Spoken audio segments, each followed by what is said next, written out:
All right, we're here at CPAC with Senator Ron Johnson. Thanks for taking a couple minutes. Well, thanks for inviting me, Kevin. Now, Senator, you just had a speech about cutting a lot of spending in America, and you've been hitting the Democrats hard recently for their refusal to put out a budget. Do you see that changing in the future? Well, you know, if the American people put enough pressure on Senator Harry Reid, possibly. I mean, just think about that. I mean, the federal government is the largest financial entity in the world, $3,600 billion large, and it hasn't operated with a budget for the last 3 years. And of course, we've just had more than $4 trillion added to our debt and deficit. Could it be because we're really not planning anything? So no, it's a national scandal. I'm trying to raise the issue, the profile. I'm trying to ask members of the media, the mainstream media, to start raising the profile. And I tell you, I was pretty pleased. I asked Chairman Bernanke at a budget committee hearing if he thought the fact that we're not passing a budget that has an effect on our economy, and basically he said yes, and that's been picked up. Jake Tapper asked Jay Carney that, which is good, and so we need to create that kind of public pressure on President Obama, on Senator Harry Reid to do the responsible thing and actually pass a budget. Just having some spending numbers, that doesn't cut it. We need to be taking a look at what are we going to do in terms of trying to save these entitlement programs, or what are we going to do in terms of bringing the deficit down? What's the game plan? And they're not willing to give one because they don't want their fingerprints on anything. Well, President Obama is supposed to come out with a budget on Monday, and you actually said in your speech you don't think that he has been negotiating in good faith with the Republicans in Congress. So do you think that this budget is not something that needs to be taken seriously? Well, let's take a look at his last budget. Okay, it lost 0 to 97, the United States 7. I mean, that's a stunning repudiation. That's a total lack of leadership. And then, of course, we had the debt ceiling, secret negotiations, which I was totally opposed to, and he strides out of those things saying, well, I was for the grand bargain. Really? What was that? Kevin, I'm sure it was grand, I'm sure it was a great bargain, but nobody knows what it was. I mean, it's really a big nothing burger. It doesn't exist. It's really an empty vessel, kind of like his hope and change. And so we need to put pressure on the Democrats and President Obama to actually have a real plan that they actually support. We'll see. I mean, if President Obama's budget is serious enough that even Democrats will vote for it this time, that'll be kind of interesting to see what happens. But I'm not holding my breath on that. Do you think, though, that the Democrats probably might agree with a lot of the things that the president comes out with in his budget? They just don't want their fingerprints on it? Probably. But again, the president isn't even, we'll see. I don't know. I can't really anticipate what he's going to do.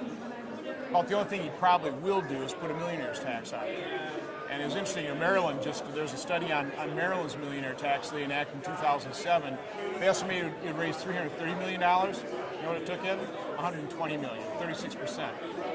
And we all know, Chairman Bernanke confirmed this, the CBO confirmed this. If you raise taxes on the American economy, you're going to dramatically hurt economic growth. It just doesn't work.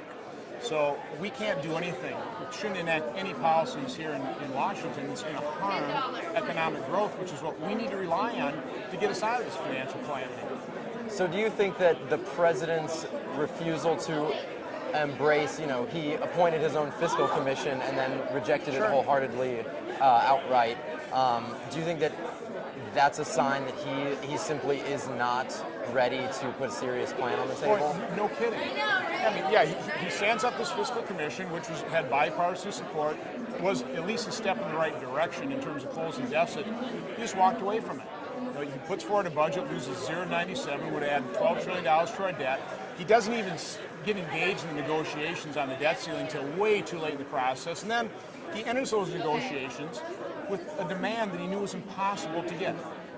Increasing taxes. He knew he couldn't do that. So you're not negotiating in good faith where your first demand is something you know is not possible. So no, he has not been negotiating in good faith, and that's a real tragedy because certainly people like me, I think most Republicans are willing to work with him to start solving our debt deficit issue. Now, you discussed a lot in your speech today the importance of addressing Medicare. And the Democratic line, at least out of Congress, at least out of Nancy Pelosi, is that the Democrats have dealt with Medicare in Obamacare, and that they don't see a need to fix anything further than implementing IPAB and the ongoing doc fixes. and you obviously disagree. You think that, but do you have any embrace personally of any of the plans that have been put out there by, the Fiscal Commission or by Senator Wyden in conjunction with Representative Ryan? All right. I think the Ryan Wyden plan is probably about the type of direction we need to go in. But Americans really do need to take a look at this recent decision by HHS in terms of withholding contraceptives or forcing Catholic institutions to offer something that they find morally wrong. That's just the tip of the iceberg in terms of the assault on our freedom that Obamacare really represents. And let's face it, start talking about Medicare. Obamacare, the way it fixed Medicare is it took $500 billion out of Medicare. Social Security, switching gears on that, it's already cash negative. And by the year 2035, the cash deficit in Social Security would be $6 trillion. And Medicare is far worse. And another figure on Medicare. A couple making an average salary that retired in 2010 at the age of 65 will have paid a little more than $160,000 into Medicare. Which, I mean, that's their money. That's a lot of investment over a lifetime of earnings. But their expected benefits about $355 billion.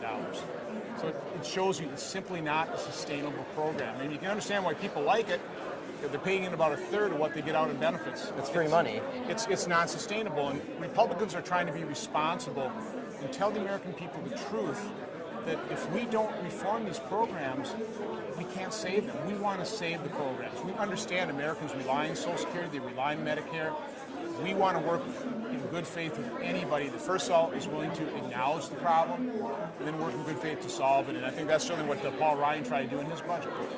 You mentioned obviously that you don't think President Obama is negotiating in good faith. Do you see Democrats on the other side of the aisle that you think, I mentioned and you agreed that possibly Senator Wyden is on at least a responsible path on this. Do you see strategically a way forward working with the Democrats to reform some of the entitlement I'll tell you programs? what, and I've tried to work with Democrats as well, and there are a number of them that really, I believe, are sincere, and they would like to start working with Republicans, but at the same time, they're still caught in lockstep with leadership, and they're not willing to step out. And, well, Wyden did to a certain extent, talking to, putting forward that proposal with Congressman Ryan.